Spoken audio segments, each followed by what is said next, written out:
नमस्कार, आप देख रहे हैं खबरों की खबर। मैं हूं सुशील बहुगुणा। खुद को दुनिया का सबसे पुराना लोकतांत्रिक देश बताने वाले अमेरिका के सबसे बड़े पद के लिए दौड़ काफी दिलचस्प दौर में पहुंच गई है। अमेरिका के राष्ट्रपति पद के लिए 5 नवंबर को होने वाले मतदान से पहले मंगलवार को हुई सबसे बड़ी बहस ने इस चुनाव की दशा और दिशा काफी हद तक तय कर दी है। अमेरिका की उपराष्ट्रपति कमला हैरिस जो हैं वो डेमोक्रेटिक पार्टी की ओर से राष्ट्रपति पद में उम्मीदवार हैं और उनका मुकाबला रिपब्लिकन पार्टी के उम्मीदवार और पूर्व राष्ट्रपति डोनाल्ड ट्रंप से हो रहा है। तो खबरों की खबर में आज जो हमारा सबसे बड़ा मुद्दा है वो इन दोनों उम्मीदवारों के बीच मंगलवार को हुई प्रेसिडेंशियल डिबेट से जुड़ा है। इस डिबेट में क्या खास हुआ? क्या कमला हैरिस डेमोक्रेटिक पार्टी की हारी हुई बाजी जीत गई इस बहस के जरिए? इस पर हम करेंगे खास पड़ताल और ये भी देखेंगे कि क्या डोनाल्ड ट्रंप को उस वही मज़ा एक तरह से स्वाद चखना पड़ रहा है जो उन्होंने एक तरह से जो बाइडेन को स्वाद चखाने की कोशिश की थी, उनके खिलाफ जिस तरह के आरोप लगाए थे, क्या उस तरह के आरोप अब खुद डोनाल्ड ट्रंप को झेलने पड़ रहे हैं? इसके अलावा हमारा आज का दूसरा बड़ा मुद्दा हिमाचल प्रदेश से जुड़ा। हिमाचल प्रदेश के शिमला में एक मस्जिद को लेकर हंगामा मचा हुआ है। अवैध निर्माण को लेकर यहां एक मुहिम शुरू हुई है, मस्जिद में जो अवैध अतिक्रमण बताया गया है, और इस मुहिम के बाद आज सड़कों पर भी जनता उतर आई। तो ये पूरा विवाद क्या है, इस पर भी हम करेंगे खास बात। लेकिन सबसे पहले जो आज हम चर्चा करेंगे वो करेंगे अमेरिका के चुनावों पर। अमेरिका के राष्ट्रपति पद के चुनाव से पहले वहां काफ़ी ज़बरदस्त एक तरह से सियासी गहमा गहमी हो गई है और जो राष्ट्रपति पद के चुनाव हैं, खास बात यह है कि इन चुनावों के लिए मतदाताओं को बैलेट्स भेजे जाने शुरू भी कर दिए गए हैं। जो 5 नवंबर को होने वाले चुनाव में मौजूद नहीं रह पाएंगे, उन लोगों को ये बैलेट्स भेजे जा रहे हैं। और सबसे पहले अमेरिका के अलाबामा राज्य के अधिकारियों द्वारा ये बैलेट्स मेल द्वारा भेजे गए हैं। इनका इस्तेमाल वो लोग करेंगे जिन्होंने या तो इनके लिए अर्जी दी है कि वो मतदान के दिन खुद मौजूद नहीं रह पाएंगे, या फिर वो लोग जो दूसरे देशों में हैं या फिर फौज में हैं और वोट डालने 5 नवंबर को नहीं आ पाएंगे। इस सब के बीच अमेरिका में कमला हैरिस और डोनाल्ड ट्रंप की बड़ी बहस जैसे ही आज खत्म हुई, साफ दिखने लगा कि पलड़ा कमला हैरिस की तरफ झुकने लगा है। बहस खत्म होते ही कमला हैरिस को सबसे बड़ा समर्थन मिला जो अमेरिका की मशहूर सिंगर और सॉन्ग राइटर टेलर स्विफ्ट की ओर से। उन्होंने तुरंत राष्ट्रपति पद के लिए कमला हैरिस के दावेदारी का समर्थन कर दिया। उन्होंने लिखा कि मैंने अपनी रिसर्च कर ली है, आप भी अपनी रिसर्च कीजिए, अपनी पसंद चुनिए, मैंने अपनी पसंद बता दी है। और ये भी कहा उन्होंने कि खास तौर पर पहली बार वोट दे रहे लोग अपनी पसंद समझकर चुनें। अपनी पोस्ट के अंत में उन्होंने लिखा, Taylor Swift childless cat lady. आपको याद होगा कि डोनाल्ड ट्रंप ने अपने चुनाव अभियान के दौरान उन महिलाओं को चाइल्डलेस कैट लेडी कहा था जिनके बच्चे नहीं हैं, और इसकी काफ़ी आलोचना अमेरिका में हुई थी। डोनाल्ड ट्रंप शायद अपने उसी व्यवहार को कमला हैरिस के साथ आज जो बहस हुई उसमें भी जारी रखते दिखे, और इस वजह से उन्हें इस बहस में काफ़ी ज़्यादा एक तरह से कमला हैरिस के आरोपों का सामना करना पड़ा। अमेरिका के नेशनल कॉन्स्टिट्यूशन सेंटर में करीब 1.25 घंटे तक ये जोरदार और तीखी बहस चली, जिसे ABC चैनल पर लाइव दिखाया गया। बहस में दोनों ही नेताओं ने अमेरिका और दुनिया के सामने खड़े अलग अलग मुद्दों पर अपनी राय रखी और एक दूसरे पर व्यक्तिगत हमला करने से भी परहेज नहीं किया। कमला हैरिस ने डोनाल्ड ट्रंप को दकियानूसी साबित करने में कोई कसर नहीं छोड़ी और ट्रंप इस दौरान कमला हैरिस के बयानों से भड़कते भी रहे। ऐसे ही कुछ मुद्दों पर इस बहस की जो झलकियां हैं हम आपको दिखाने जा रहे हैं। सबसे पहले दुनिया में चल रहे 2 बड़े युद्धों पर दोनों उम्मीदवारों की क्या राय रही, इसकी बात करते हैं। पश्चिम एशिया में इजराइल गाजा युद्ध और इजराइल के अपने पड़ोसी देशों के साथ चल रहे तनाव पर डोनाल्ड ट्रंप ने कहा कि अगर हैरिस राष्ट्रपति होती तो इजराइल खत्म हो जाता। वहीं कमला हैरिस ने इजराइल की सुरक्षा का समर्थन किया और साथ ही फिलिस्तीनियों के लिए भी एक अलग राज्य का समर्थन करती दिखी। In that solution, there must be security for the Israeli people and Israel, and in equal measure for the Palestinians.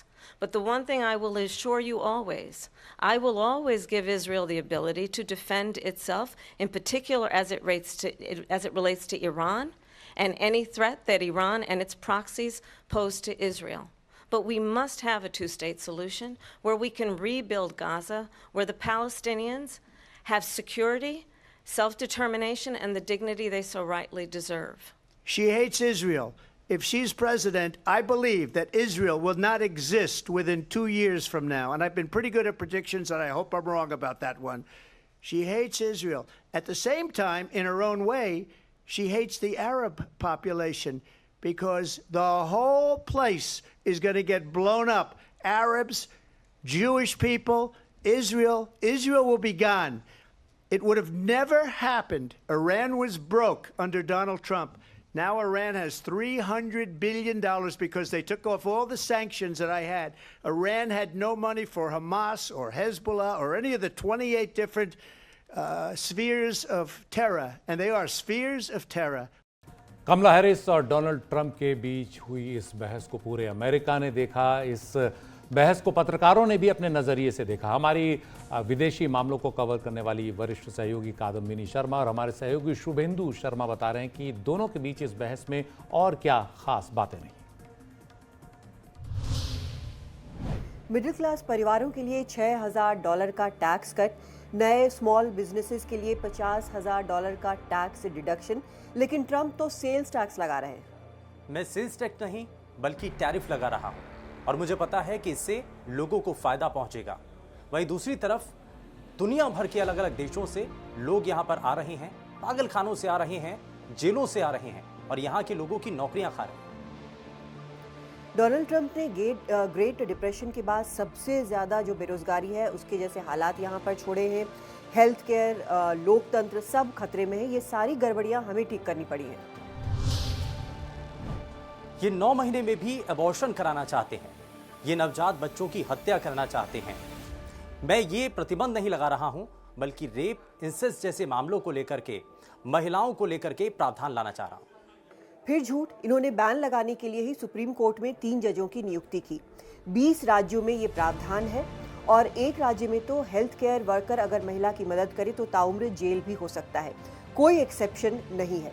अगर मैं चुनाव जीती तो इसे मैं महिला अधिकारों के लिए कानून बनाऊंगी।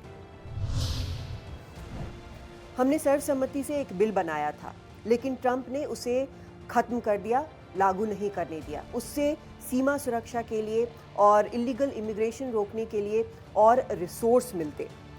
ये इमिग्रेशन के बारे में बहुत बात करेंगे, लेकिन प्रॉब्लम सुलझने नहीं देंगे। आप ट्रंप की रैली में आए, देखे वहाँ कैसे लोग थक कर बोर होकर चले जाते हैं। ये मनगढ़ंत हैनिबल लेक्टर टाइप के किरदारों की बात करते हैं। इन्होंने हमारे देश को क्या कर दिया है? लगातार हमारे देश में घुसे चले जा रहे हैं। स्प्रिंगफील्ड में इलीगल इमिग्रेंट लोगों के घरेलू कुत्ते बिल्ली तक खा रहे हैं। लोकल पुलिस और सैन्य अधिकारियों के साथ मिलकर हम डिपोर्ट करेंगे और साथ ही एफबीआई ने गलत रिपोर्ट पेश की है कि अपराध कम हो रहा है। ये एक ऐसा शख्स बोल रहा है जिसके ऊपर खुद national security, economic crimes, election interference, sexual assault जैसे मामले हैं, जो कि जिनमें से कुछ नवंबर में ही सुने जाएंगे। ये सभी केस इन्हीं लोगों ने लगाए हैं और ये जस्टिस डिपार्टमेंट का इस्तेमाल किया गया है। मैं उसके लिए जिम्मेदार नहीं हूं। मैं उस दिन कैपिटल हिल पे थी। मैंने देखा प्रेसिडेंट ने हमले के लिए उकसाया था। मैं आपको डेटा दिखा सकता हूं। मैं चुनाव हारा नहीं हूं, बल्कि हमारा चुनाव सिस्टम गलत है। इलीगल इमिग्रेंट्स देश में आ रहे हैं और उनसे ये वोट डलवाना चाहते हैं।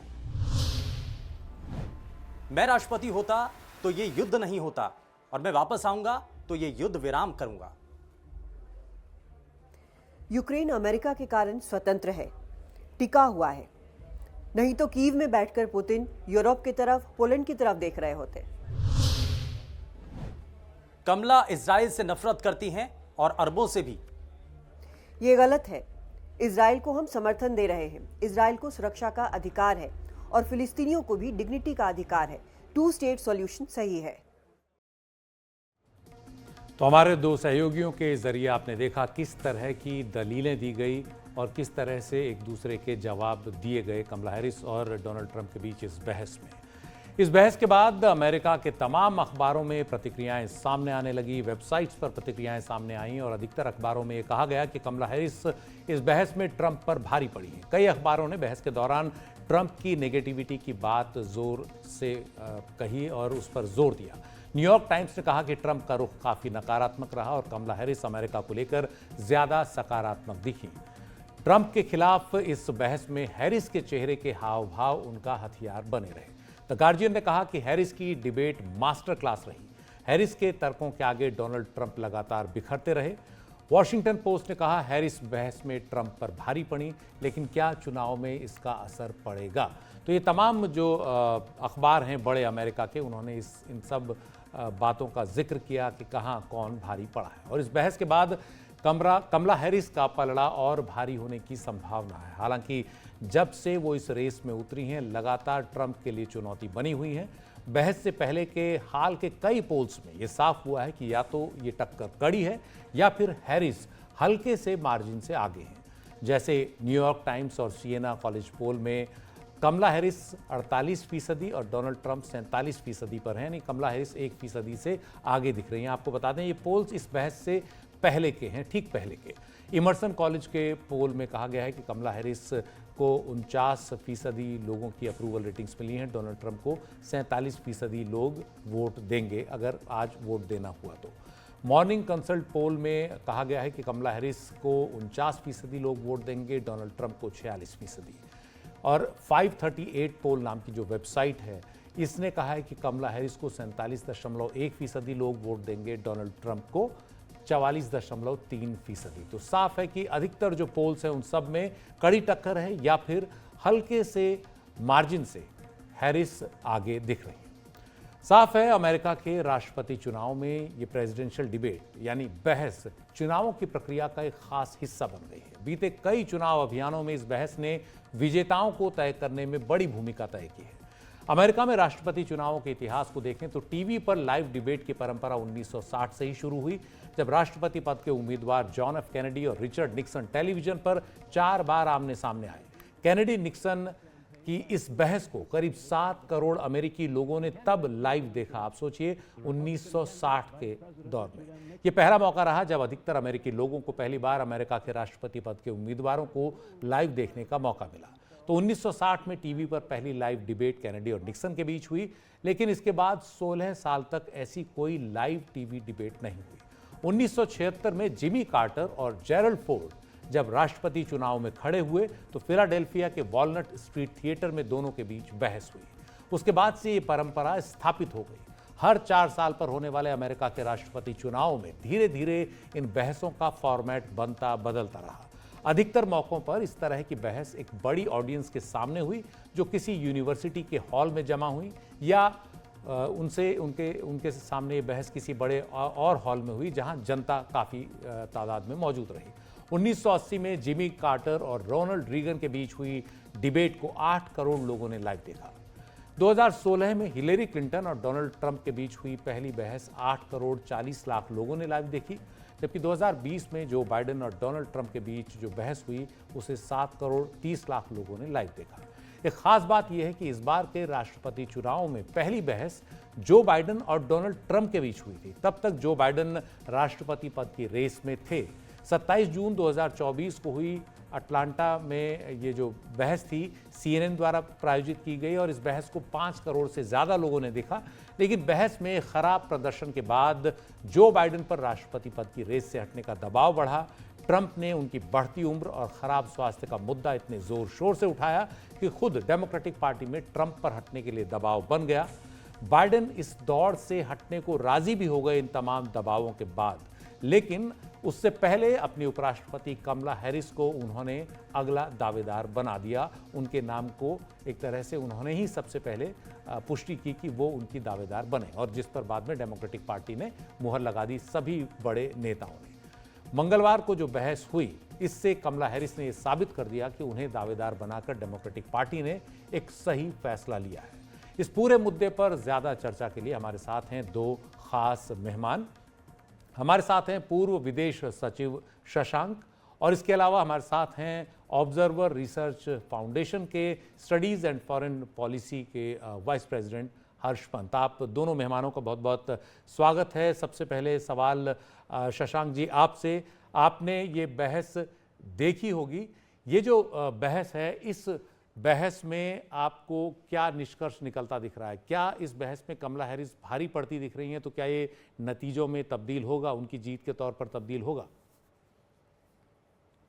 मेरे ख्याल से कमला हैरिस ने काफ़ी अच्छे तरीके से अपने को प्रिपेयर किया था बहस के लिए, क्योंकि अमेरिका के मीडिया में ये बात चल रही थी कि उनको बहुत अच्छे तरीके से लोग पहचानते नहीं हैं, तो इसलिए उनके लिए ये मेक और ब्रेक टाइप का सिचुएशन था। ट्रंप साहब को लोग पहचानते हैं ज़्यादा, लेकिन फर्स्ट टाइम जो डिबेट हुई थी जो बाइडेन के साथ में, तो उसमें नेचुरली वो थोड़ा भारी पड़े थे। तो इस बार वो थोड़ा-सा लगता था कि अनसेटल हो गए हैं देखकर कि अब के काफ़ी यंगर कैंडिडेट उनके सामने आ गए हैं और जो काफ़ी अच्छी तरीके से अपने को प्रिपेयर करके आए हैं। लेकिन दूसरी बात हमको ध्यान रखने की है कि हालाँकि आपने जैसे न्यूज़ आइटम शुरू किया इंटरनेशनल मुद्दों से, तो अमेरिका में जो चुनाव होते हैं तो इंटरनेशनल मुद्दे इतने महत्वपूर्ण नहीं रहते हैं। उनके यहाँ जो अपने मुद्दे हैं और ख़ास करके जो 7 स्विंग स्टेट्स कहलाती हैं, जहाँ पर कि ना तो डेमोक्रेट्स का ना रिपब्लिकन्स का वर्चस्व है, और वो डिपेंड करता है मोस्टली कि किस तरीके से वहाँ के इश्यूज जो हैं उनको दोनों पार्टीज अच्छे तरीके से रेज कर पाती हैं, नहीं कर पाती, और आगे क्या उनके विचार। तो हम समझते हैं कि असली निर्णय उस पर निर्भर करेगा कि किस प्रकार से इन 7 राज्यों में जनता का क्या विचार रहता है। और दूसरा ये कि जो इन्होंने वाइडर कॉन्टेक्स्ट में जैसे विमेन इश्यूज पर या जो इस तरीके के हैं कि जो इमिग्रेशन का इशू हुआ, इन्फ्लेशन का इशू हुआ, उस पर क्या क्या किस तरीके का लिया है जिसमें सारी जनता को कुछ इन्फ्लुएंस कर पाएंगे या नहीं कर पाएंगे, उस पर निर्भर करेगा। तो मैं समझता हूँ कि ये अभी तक इस पे कहना कि निर्णायक कोई इसमें आ गया है रिजल्ट, तो वो तो शायद नहीं होगा, लेकिन इसका थोड़ा हमें देखना पड़ेगा किस प्रकार से पोल ओपिनियन पोल्स वगैरह आगे निकल कर आते हैं अमेरिका के अखबारों में और अमेरिका के इंस्टीट्यूशंस से। जी, हर्ष पंत भी हमारे साथ हैं। हर्ष जी, ये जो पूरी बहस है, इसके बाद आपको क्या लगता है कि जो अमेरिका की आने वाले दिनों में जो नीतियां होंगी, अपने देश की तो होंगी ख़ास तौर पर, लेकिन अगर हम भारत की बात करें तो अंतर्राष्ट्रीय मामलों में उनमें क्या बदलाव आया? अगर मान लीजिए हैरिस ने जो बातें कही और आज का जो बहस का नतीजा दिख रहा है जिसमें वो आगे दिख रही हैं लगातार और तमाम अखबार उनकी तारीफ़ कर रहे हैं, तो अगर हैरिस आती हैं तो क्या अंतर पड़ेगा अमेरिका की नीतियों में? हालांकि डेमोक्रेटिक पार्टी की ही सरकार है, लेकिन व्यक्ति बदल जाता है, उसकी शख्सियत जो है वो भी हावी होती है फैसलों में। देखिए, मुझे ऐसा लगता है कि अभी जो ये बहस हुई और जिसके ऊपर हम डिस्कशन कर रहे हैं और जिसका भी शशांक जी ने भी जिसके बारे में बात करी, उस बहस में पर्सनालिटीज और पर्सनालिटी फैक्टर ने डोमिनेट किया और पॉलिसी इश्यूज कहीं पर उतने प्रभावी ढंग से प्रस्तुत नहीं किए गए, क्योंकि दोनों ही तरफ से ये कोशिश थी कि एक तो कमला हैरिस की तरफ से ये कोशिश थी कि उनको किस तरह से लोगों के सामने अमेरिका के लोगों के सामने प्रस्तुत किया जाए, उनकी पर्सनालिटी को किस तरह से प्रस्तुत किया जाए जिससे जो उनके नेगेटिव्स हैं, जो पहले वो आपको याद होगा जब वो वाइस प्रेसिडेंट थी और शुरू के दिनों में जब वो वाइस प्रेसिडेंसी उन्होंने ली थी, तो पहले 2 साल काफी नेगेटिव रहा था उनका। तो ये कोशिश थी कि उनको प्रेजेंटेबल तरीके से हम कैसे ला सकते हैं अमेरिका के लोगों के सामने, जैसे कि एक छवि बने कि ये सीरियस कंटेंडर है। और ट्रम्प साहब को उनके एडवाइजर्स ने ये कहा था कि आप थोड़ा सा डिसिप्लिन रहिए, क्योंकि वो जाने जाते हैं मुंह खोलने के लिए, अनाप शनाप बोलने के लिए, और इस बार भी उन्होंने कोई बहुत ज्यादा डिसिप्लिन दिखाया नहीं। तो मुझे लगता है ये जो बहस रही ये अभी भी पर्सनालिटी डोमिनेटेड रही, पॉलिसीज का इम्पैक्ट इसमें कम दिखा। खासकर विदेश नीति में हमने 3 चीजें सुनी, 3 एस्पेक्ट्स को सुना। यूक्रेन वॉर के बारे में सुना, हम इजराइल हमास का युद्ध जो चल रहा है उसके बारे में सुना, और टैरिफ्स के बारे में सुना, चाइना के बारे में सुना। इन तीनों विषयों पर अगर आप ध्यान से गौर करें तो दोनों ही साइड से, खासकर जो दोनों युद्ध हो रहे हैं, जो यूक्रेन युद्ध चल रहा है और जो हमास के साथ इजराइल की लड़ाई चल रही है, उसमें दोनों ही तरफ से कोई प्लान ऑफ एक्शन नहीं प्रस्तुत किया गया कि आगे ये जो 2 बड़े युद्ध हैं इनको कैसे कंक्लूड किया जाएगा। दोनों ही ने बेसिक बॉयलर प्लेट पढ़ा और आगे बढ़ गए, और दोनों ही ने ये कोशिश करी कि वो अपनी अपनी बात मोटी-मोटे तौर पर रखें, तो स्पेसिफिक्स बिल्कुल नहीं आए। जो एक इंटरेस्टिंग डेवलपमेंट रहा विदेश नीति में, वो जरूर रहा कि अगर आपको कहीं पर कन्वर्जेंस दिखी तो वो चीन के मुद्दे पर दिखी, टैरिफ्स के मुद्दे पर दिखी, कि दोनों ही तरफ ये बात कही गई कि चीन के प्रति कड़ा रुख होना चाहिए। ट्रंप ने कहा मैं टैरिफ्स लाऊंगा और कहीं पर कमला हैरिस ने उनको ब्लेम किया कि और ज़्यादा इफेक्टिव हो सकते थे। इन्होंने तो सारी चिप इंडस्ट्री चाइना को दे दी, जो कि उन्होंने बेसिकली अंडरस्कोर किया कि टेक्नोलॉजी जो कंपटीशन है वो कैसे लड़ेगा उनके अंडर में। तो मुझे लगता है चीन के ऊपर एक ब्रॉड कंसेंसस ज़रूर दिखता है, और अगर आप उसको भारत के साथ लिंक करेंगे तो ये ज़रूर है कि भारत के साथ जो विदेश नीति रहेगी वो एक तरह से ज़्यादा कंटिन्यूटी उसमें रहेगी, चाहे वो हैरिस आती हैं या ट्रंप आते हैं। जी, भारत को ध्यान में रखते हुए ही मैं ये सवाल कर रहा हूँ कि अगर ट्रंप आते हैं, हालांकि नहीं कह सकते हैं 5 नवंबर को मतदान होगा, तो क्या ट्रंप कुछ और अलग दिखेंगे? जैसा आप कह रहे हैं कंटिन्यूटी रहेगी, लेकिन कितनी कंटिन्यूटी रहेगी शशांक जी अगर ट्रंप आते हैं राष्ट्रपति के तौर पर?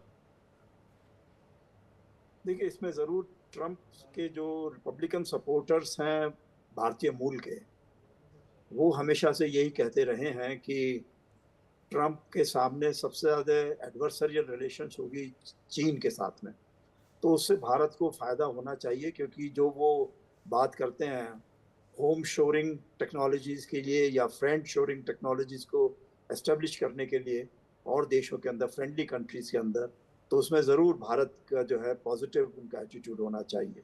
लेकिन कई बार पहले वो कह चुके हैं कि भारत जो है अपने अनफेयर टैरिफ्स के लिए जाना जाता है, और उन्होंने हार्ले डेविडसन का कहा था कि वहाँ पे जो है बहुत ज़बरदस्त टैरिफ लगाए जाते हैं, तो हम भी भारत के ऊपर टैरिफ लगा देंगे। लेकिन मैं समझता ये हूँ कि बाकी वैसे सब लोग यही मानते हैं कि थोड़ा अनप्रिडिक्टेबल होते हैं, लेकिन अगर चीन उनके सबसे ज़्यादा निगाह में आता है, या वो बिजी रहते हैं नेटो के किस प्रकार से उसको सहायता देनी है यूक्रेन को नेटो की तरफ से, या नेटो का डिफेंस बजट कैसे बढ़ाना है अमेरिका के ऊपर, उसमें ज़्यादा ताकत वो नहीं आए, असर नहीं आए। और जैसे अभी हर्ष पंत जी ने कहा है कि कोई अभी तक ये नहीं मालूम चला है कि क्या प्लान है युद्ध को ख़त्म करने का या किस दिशा में ले जाने का, तो हो सकता है कि वो उसमें ज़्यादा उलझे रहें। तो हम समझते हैं कि रूस और चीन के मसले पर ज़्यादा उनको उलझना पड़ेगा, दूसरा नेटो के, तो उससे भारत को थोड़ी सहूलियत मिल सकती है। हमको ध्यान यही रखना है कि अगर कमला हैरिस आती हैं तो कंटिन्यूटी रहेगी जो आजकल की डेमोक्रेटिक पार्टी की पॉलिसीज रही हैं, और ट्रंप आते हैं तो उनके ज़माने में ज़रूर थोड़ा ज़्यादा फ्रेंडली रिलेशंस थे, लेकिन अब कह नहीं सकते हैं कि टैरिफ्स के मसले पर वो किस तरीके से करेंगे, क्योंकि कुछ 1-2 इंटरव्यूज़ में उन्होंने डी-डॉलराइजेशन के मुद्दे पर, जहाँ कई देश जो हैं ग्लोबल साउथ के अपनी करेंसीज को यूज़ करना चाह रहे हैं नई टेक्नोलॉजीज़ के फिनटेक के बेसिस पर, तो वो कहते हैं कि हम उनके लिए भी टैरिफ बढ़ा देंगे। तो वो देखना किस प्रकार से भारत को जो है अपनी नीतियों को ध्यान में रखना होगा। जी, एक संक्षेप में जवाब चाहूँगा आप दोनों से। आज की इस बहस के बाद और अमेरिका में जो चल रहा है, आपको कौन भारी दिख रहा है राष्ट्रपति पद के इस चुनाव में?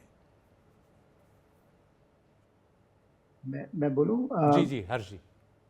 जी, मुझे ऐसा लगता है कि अभी तो जब से कमला हैरिस का अनाउंसमेंट हुआ है और उन्होंने एक मोमेंटम ज़रूर गेन किया है, और एक तरह से उन्होंने डेमोक्रेटिक पार्टी जो मान के चल रही थी कि वो हार रहे हैं, अब उनको ऐसा लगने लगा है कि वो भी ट्रंप को एक कड़ा मुकाबला तो दे ही सकते हैं, और पॉसिबल है जीत जाएं। तो मुझे लगता है एक जो ग्रास रूट लेवल पर कमला हैरिस ने डेमोक्रेटिक पार्टी को रिवाइव किया है, वो अपने आप में बड़ी कहानी है। लेकिन जैसा आपने भी डिस्कस किया शुरू में, नंबर्स बहुत टाइट हैं, और अभी भी करीब 1-2 महीने का समय बाकी है।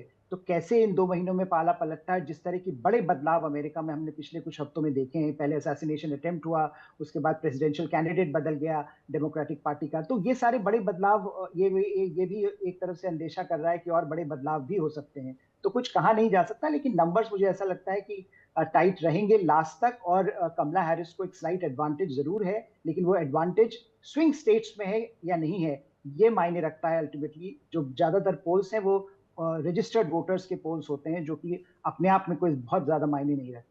जी, शशांक जी, आपकी क्या इस पर राय है जो अभी तक का जो चुनाव दिख रहा है?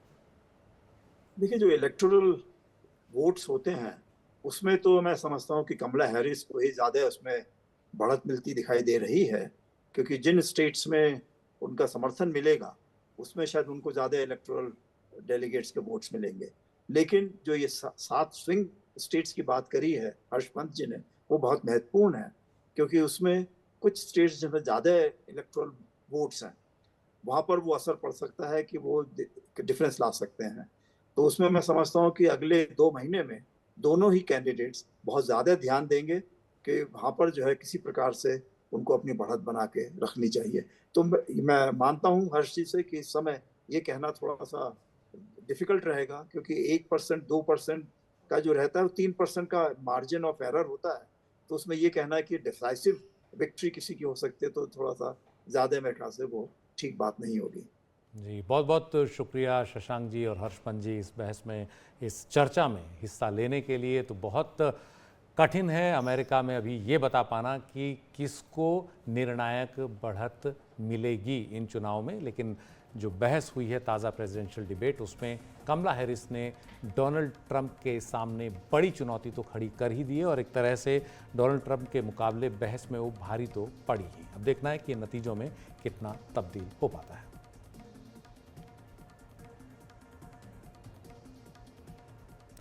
और अब आज का दूसरा बड़ा मुद्दा हिमाचल प्रदेश की राजधानी शिमला से, जहां करीब 75 साल पुरानी एक मस्जिद को लेकर इन दिनों फिजा गर्म है। ये मस्जिद शिमला के संजौली में है और आरोप लग रहा है कि मस्जिद में अवैध निर्माण हुआ है पिछले कई साल में, और इसी के विरोध में आज भी शिमला में संजौली चौक पर भारी भीड़ सड़कों पर उतर आई। भीड़ में आम लोग भी थे, हिंदू संगठनों के लोग भी इसमें शामिल रहे, जो ये मांग कर रहे थे कि अवैध निर्माण को इस मस्जिद में गिराया जाए, हटाया जाए। कई संगठन मस्जिद को ही यहाँ से हटाने की मांग पर भी अड़े हुए। इस भारी भीड़ से निपटने के लिए पुलिस बलों को आज काफ़ी मशक्कत करनी पड़ी। प्रदर्शनकारी जब पुलिस के लगाए बैरिकेड तोड़कर आगे बढ़ने लगे तो उन्हें तितर बितर करने के लिए पुलिस ने पानी की बौछारें छोड़ी, लाठीचार्ज भी करना पड़ा। इसी दौरान हिंदू जागरण मंच के अध्यक्ष कमल गौतम को हिरासत में लिया गया। तनाव को देखते हुए पूरे इलाके में धारा 163 लगा दी गई है, जिसे पहले धारा 144 कहा जाता था, और इसके तहत 5 या उससे ज़्यादा लोगों को एक जगह जमा होने पर पाबंदी लगाई जाती है। इलाके में भारी सुरक्षा बल तैनात किया गया है। तनाव को देखते हुए संजौली मस्जिद को लेकर ये पूरा विवाद राज्य विधानसभा में भी गूंजा और राज्य के कई और इलाकों में भी इस तरह के विरोध प्रदर्शन देखने में सामने आए।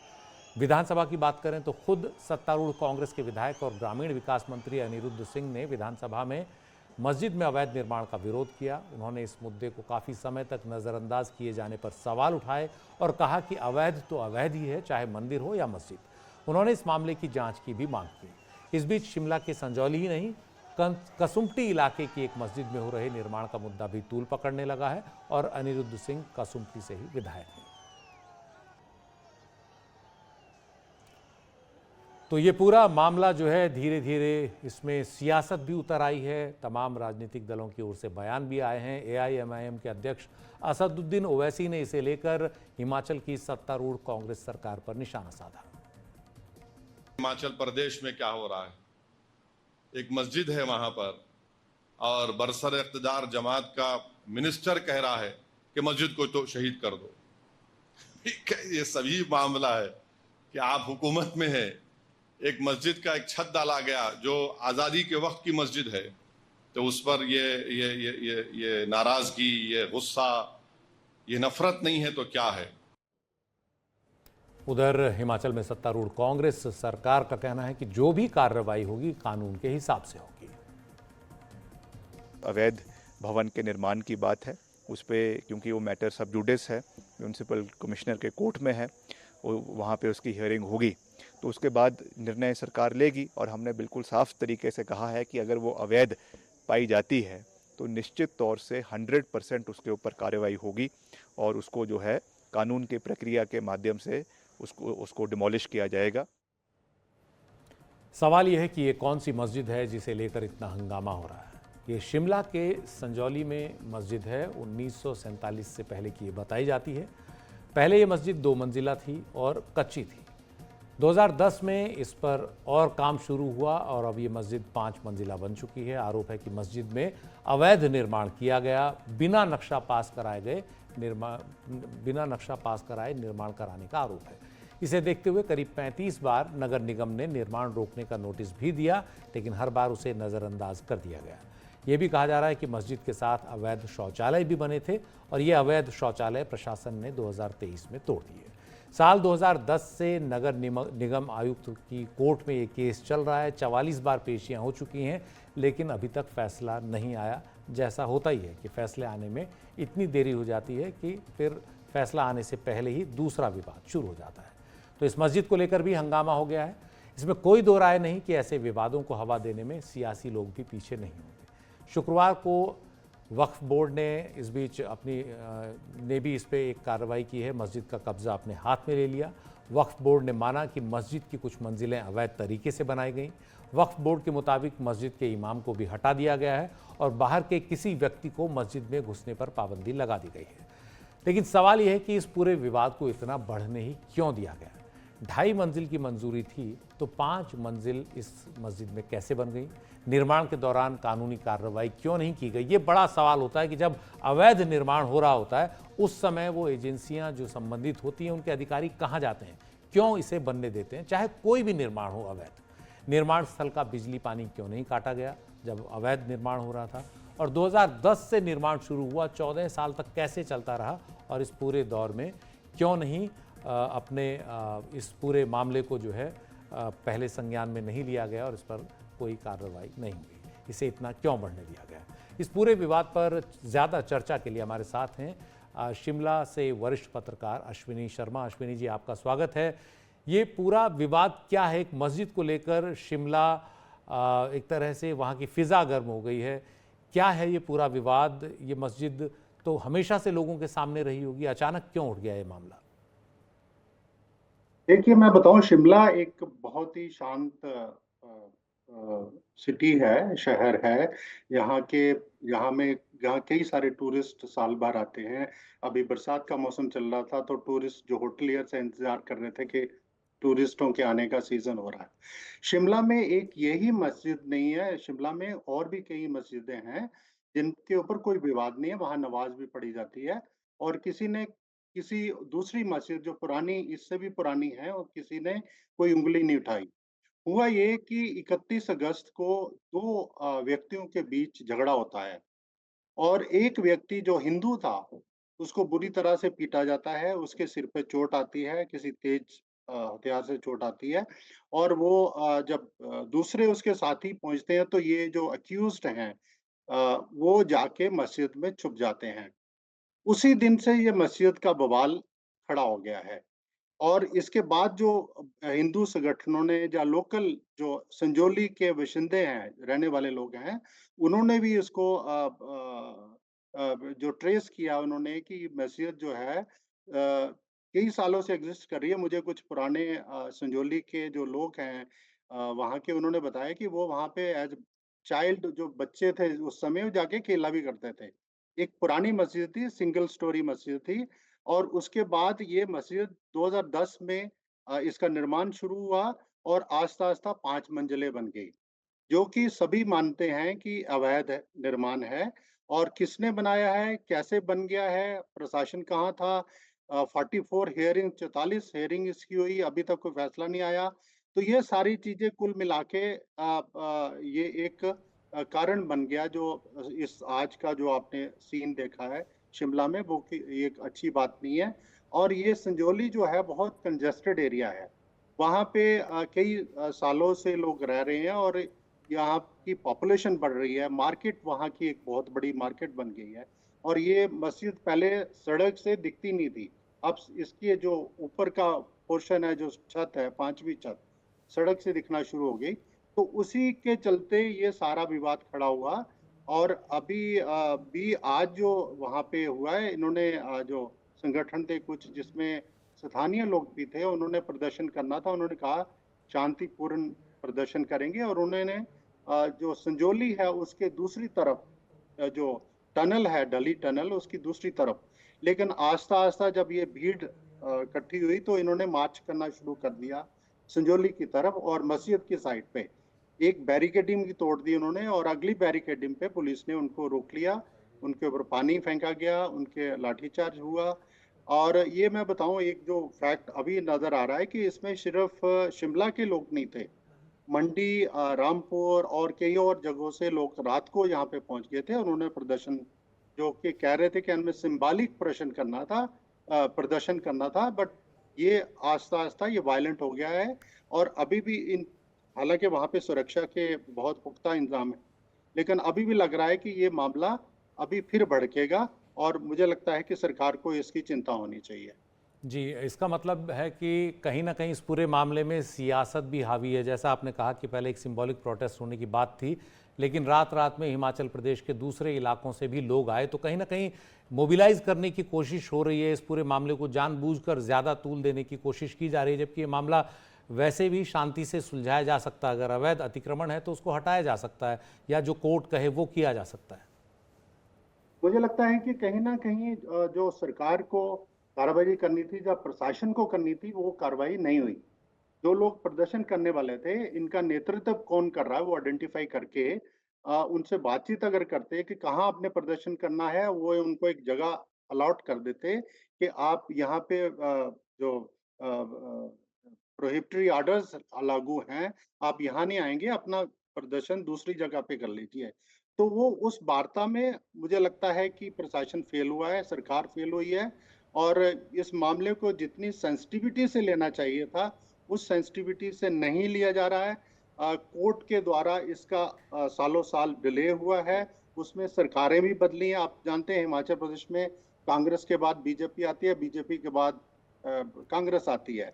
तो इसमें बीजेपी भी दोषी है, जिन्होंने उस समय इसका नोटिस नहीं लिया। कांग्रेस मैक्सिमम टाइम पे जब पावर में रही हिमाचल में, मुझे लगता है कहीं ना कहीं वोट बैंक की राजनीति भी इस पे हावी है। अगर शिमला के एमएलए और एक मंत्री के बीच कुछ टेंशन चल रही है, विवाद चल रहा है, तो वो भी एक फैक्टर है। और इसमें मुझे लगता है कि कुछ कांग्रेस के लोग भी शामिल होंगे, और पॉलिटिकल पार्टीज के लोग तो जरूर शामिल होंगे। जी, बहुत बहुत शुक्रिया अश्विनी जी। ये इस तरह का मसला है जिसे लंबे समय तक इस तरह नहीं टाला जाना चाहिए। इन सब मसलों के तुरंत समय पर हल होने चाहिए, और सबसे पहले अतिक्रमण जब होता है उस समय वो अधिकारी कहाँ जाते हैं जो जिम्मेदार होते हैं उसे रोकने के, ये भी हर बार एक बड़ा सवाल उठता है। तो ये शिमला से थी खबर, जहाँ माहौल एक मस्जिद में अवैध अतिक्रमण को लेकर गर्म हो चुका है।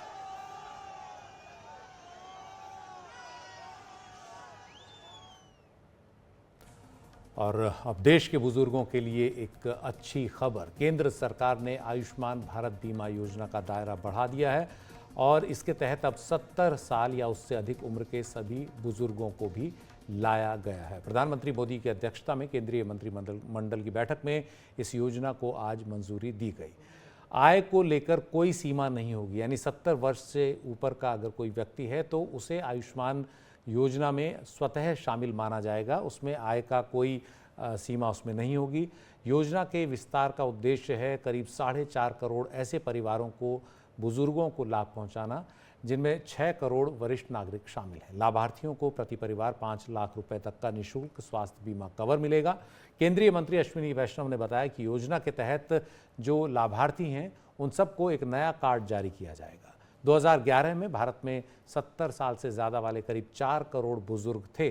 2020 में ये बढ़कर 5 करोड़ 30 लाख के करीब हो गए, और फिलहाल अनुमान है कि करीब 6 करोड़ वरिष्ठ नागरिक हैं भारत में जिनकी उम्र 70 साल से ज़्यादा है और जिन्हें इस योजना का फ़ायदा मिलने जा रहा है।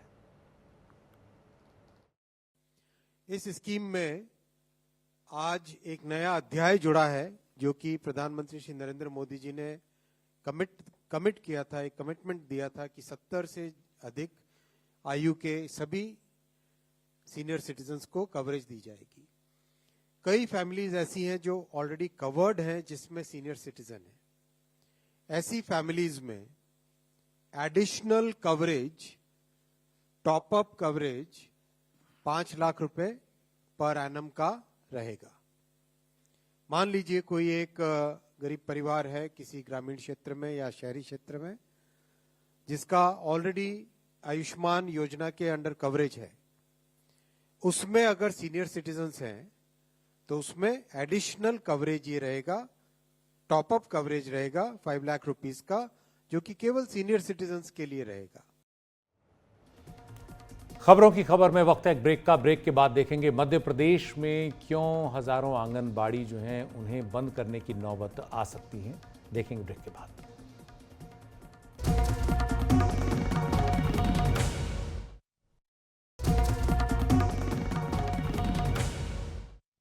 और खबरों की खबर में अब मध्य प्रदेश की बात, जहां नौनिहाल किराए के भवनों में पढ़ने को मजबूर है। प्रदेश में 25,000 से ज़्यादा आंगनबाड़ी किराए के भवनों में चल रही हैं, और इनमें से कई आंगनबाड़ियों में समय पर किराया आता भी नहीं है और कई को बंद करने की नौबत भी आ गई है।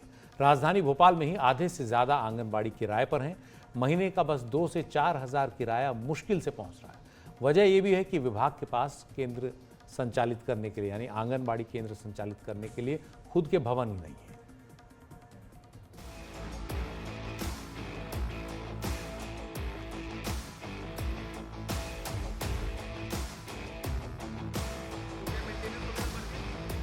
$1500 के किराए में आंगनबाड़ी चलाने भवन मिल जाए, जिसमें कमरे, बरामदा, साफ सफाई, शौचालय, खेल का मैदान, बिजली इत्यादि इत्यादि हो। ये सरकारी चाहत है। हकीकत दिखाने एनडीटीवी की टीम निकली तो राजधानी भोपाल में ये दिखा। दीवारों पर सीलन है, शायद सालों से रंग रोगन नहीं हुआ। बच्चे जमीन पर बैठे हैं, पास में ही सीमेंट की बोरियां और दूसरा सामान रखा है। बच्चों का खाना यही गंदगी के बीच है। इसी कमरे में वो पढ़ते हैं।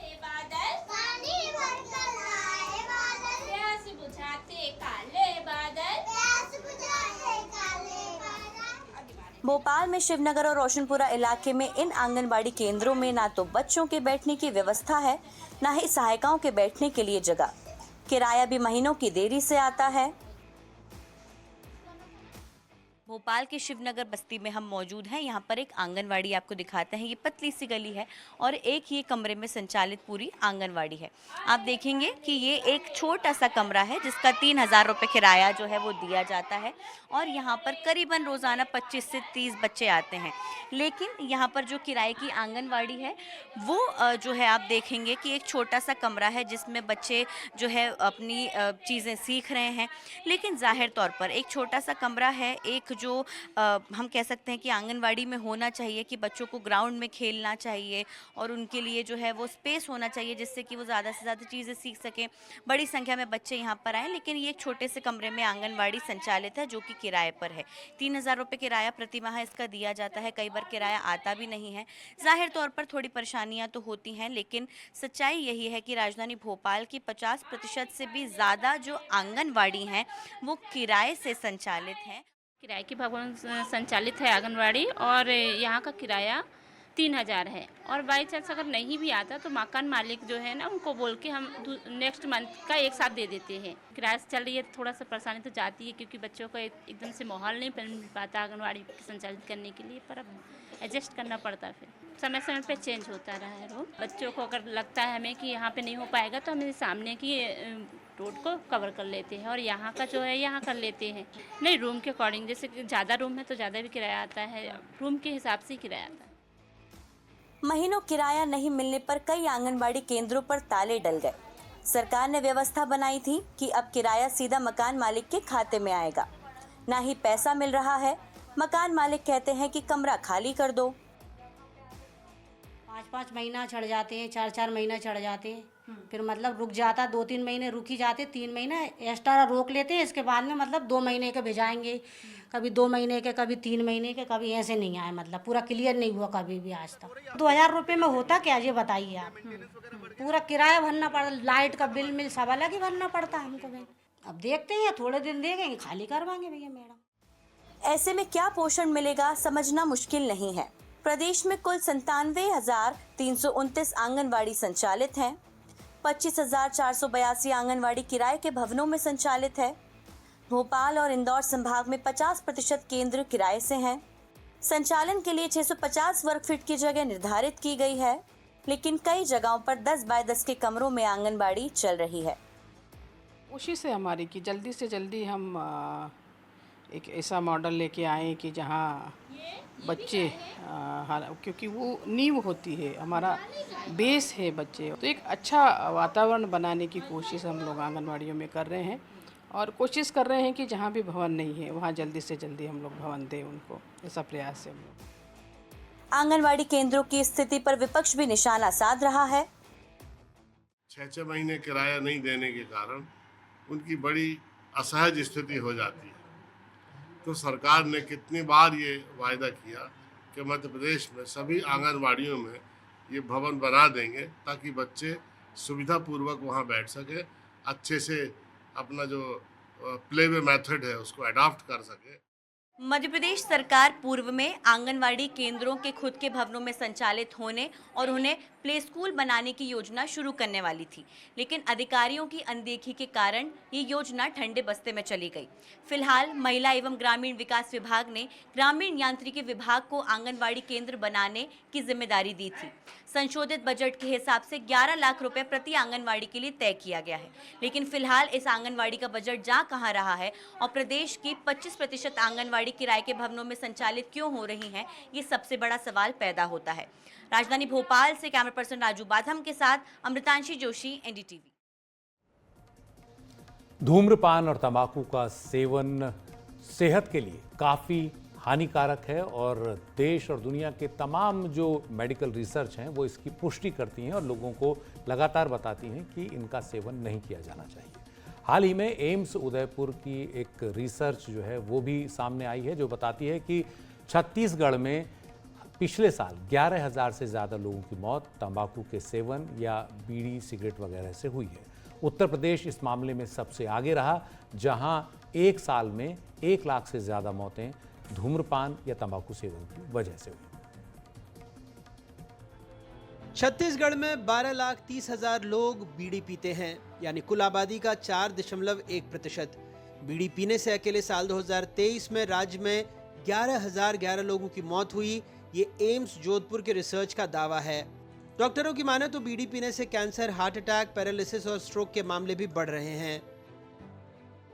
बीड़ी में होता है बहुत ज़्यादा निकोटिन, जो उसमें तंबाकू होता है, और निकोटिन ही बहुत ही ज़्यादा मतलब जहरीला पदार्थ हमारे लिए हमारी नसों में जाता है और ये नसों को सिकोड़ देता है।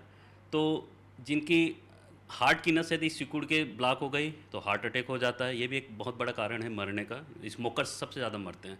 दूसरा, जो हाथ पैर की जो नसें होती है, जिसको हम सामान्य भाषा में पेरिफेरल वस्कुलर डिजीज़ बोलते हैं, हाथ पैर की नसें ब्लॉक हो जाती तो पैरों में गैंग्रीन हो जाता है, कई बार पैर काटने की नौबत आ जाती है। और होता है स्ट्रोक, आप लोग देखे होंगे, लकवा वगैरह देखे होंगे कई बार। तो स्मोकर को सबसे ज़्यादा होता है डायरेक्ट होता है एक लंग कैंसर, जो डायरेक्ट जो उसके टार वगैरह होते हैं ना, मतलब स्मोकिंग जब करते हैं टार, तो वो टार लंग में जाके कंटिन्यूस इरिटेट करता है और लंग कैंसर करता है। अब इससे बचने का एक ही तरीका है, सबसे पहले इसको छोड़ दो।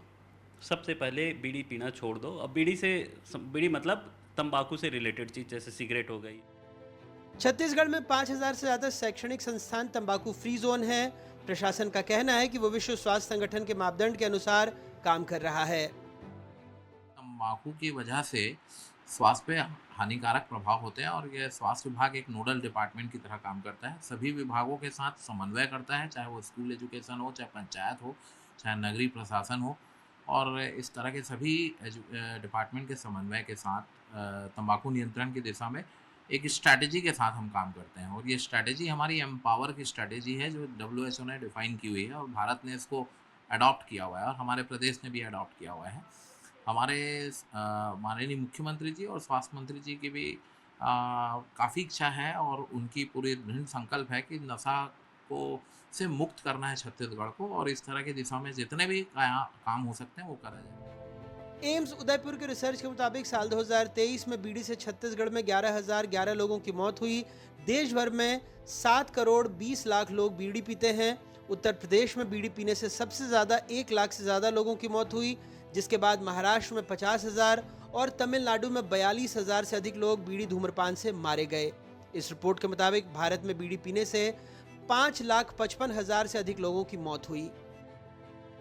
बीड़ी ही नहीं, तंबाकू के सभी उत्पाद जानलेवा हैं। छत्तीसगढ़ में बीड़ी सेवन करने वालों के हर घंटे किसी न किसी की मौत हो रही है। ऐसे में सरकार को चाहिए कि बीड़ी से बने हुए उत्पाद पर प्रतिबंध लगाएं ताकि मानव मौतों को रोका जा सके। कैमरा पर्सन प्रवीण साहू के साथ जुल्फिकार अली, एनडीटीवी।